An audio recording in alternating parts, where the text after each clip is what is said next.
Where do you live? In the city. Do you have a house? Apartment. Own or rent? Rent. What do you do for a living? Lots of things. Where's your office? I don't have one. How come? I don't need one. Where's your wife? Don't have one. How come? It's a long story. Do you have kids? No, I don't. How come? It's an even longer story. Are you my dad's brother? What's your record for consecutive questions asked? 38. I'm your dad's brother, all right. You have much more hair on your nose than my dad. How nice of you to notice. I'm a kid. That's my job.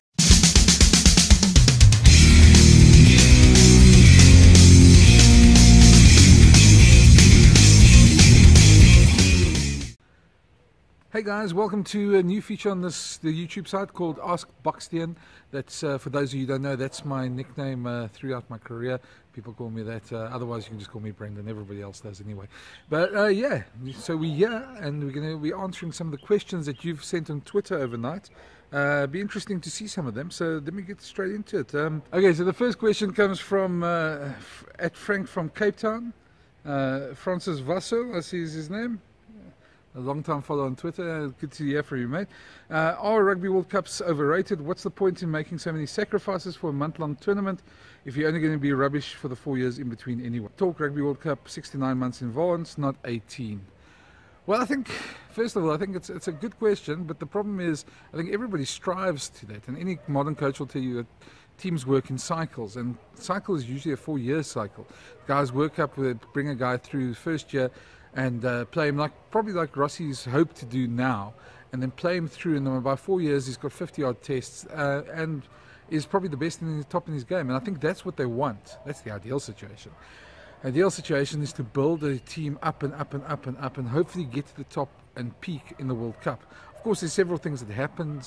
No coach has their job for that long, first of all, and things don't always go your way, especially in South Africa. So I think it's a tough one, because I think the public expects you to be good in every single test, and I think what maybe would be a better idea would be to take a squad as such, and fans have got to keep faith in it as well and give a coach time to build at times, but the coach has also got to show on his side that he's on the right track. I think the problem is that coaches get hired and fired by results, and a string of bad results could always take them away from their goal and such, and have a coaching change, as we've seen so often here in South Africa.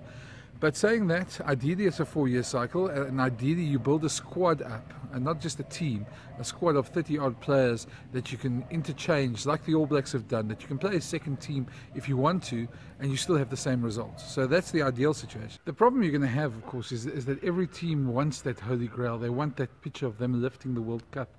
There's been, 6 or 7 captains in total who've actually lifted that cup, and as well, and everybody wants their picture with it. The picture of the Springboks 95 still does the rounds now. So, unfortunately, it's not going to change, Frank.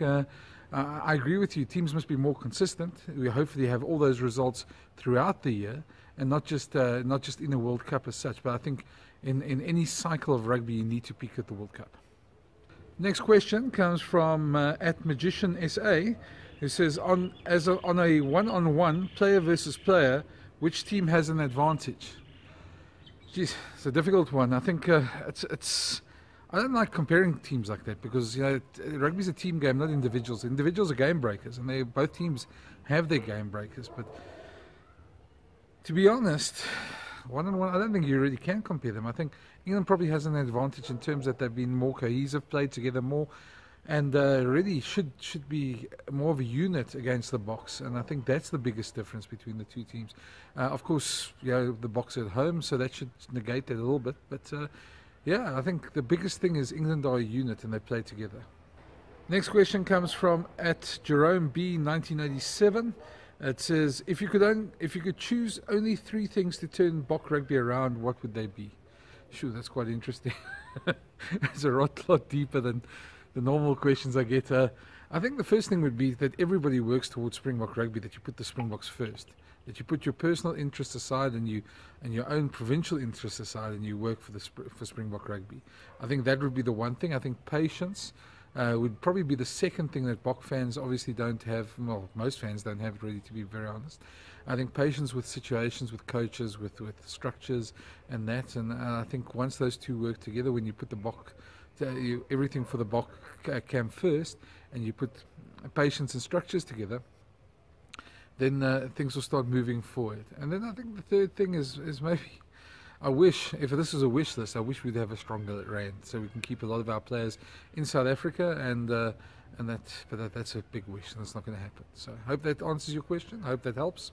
Next question comes from Antonio Paddock at PaddySA13, who says, why is South Africa not playing more SAA games for the younger or fringe test players?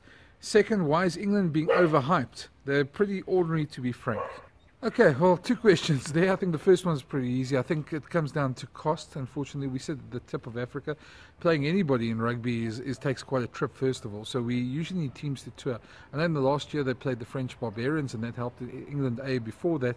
But I suppose you need the buy-in from all these countries. I'd like to suggest that we have an 8-team rugby championship. Maybe not on the level of the rugby championship is now, but maybe as in a 2-week tournament, almost like the under-20s play over 2 weeks. They have a team like that to play in one country every year. They rotate the hosting of the countries as well, and we see it like that. And I think that could do wonders for that. Of course, there's cost implications. There are sponsors implications that obviously have to be taken into account.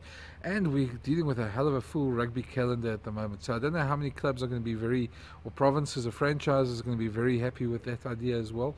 But I think it would be great, especially if you can tie players to the country by doing that. I think that would be great for South African rugby as well.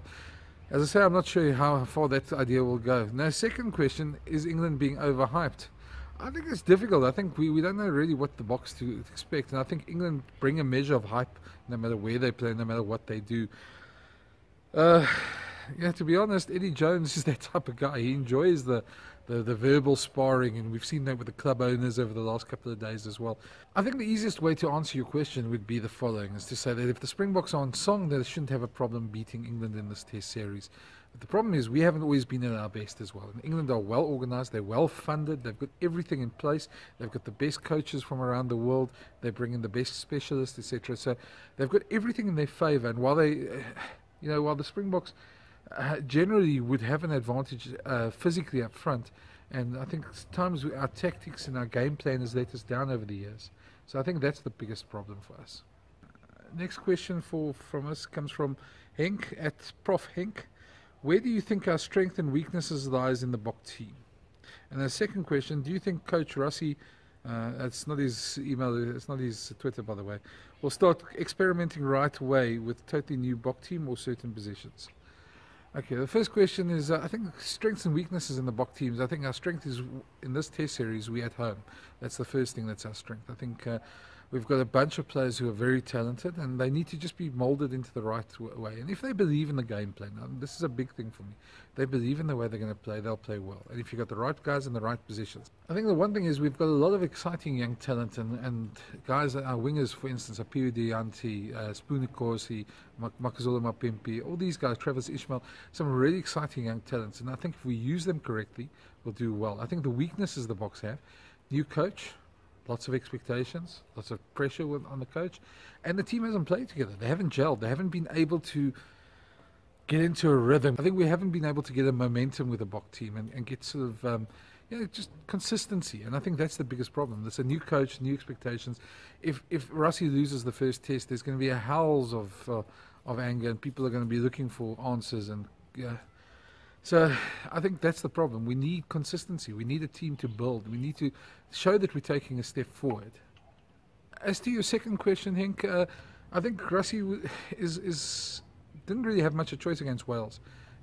I think what we'll see going ahead is a group of core players, the likes of Siya Kolisi, Dwayne Vermeulen, Malcolm Marx, Eben Etzebeth, Louis de Jager. I know some of them are injured at the moment. Andre Pollard, Jesse Creel, Willie Leroux, those type of guys in there as a core, and then I think you'll see a mixture of a couple of youngsters coming there. Rassie's obviously got a couple of ideas of guys who he wants to go to the World Cup next year, and I think he'll be giving them as much experience as possible. Hope that answers your question.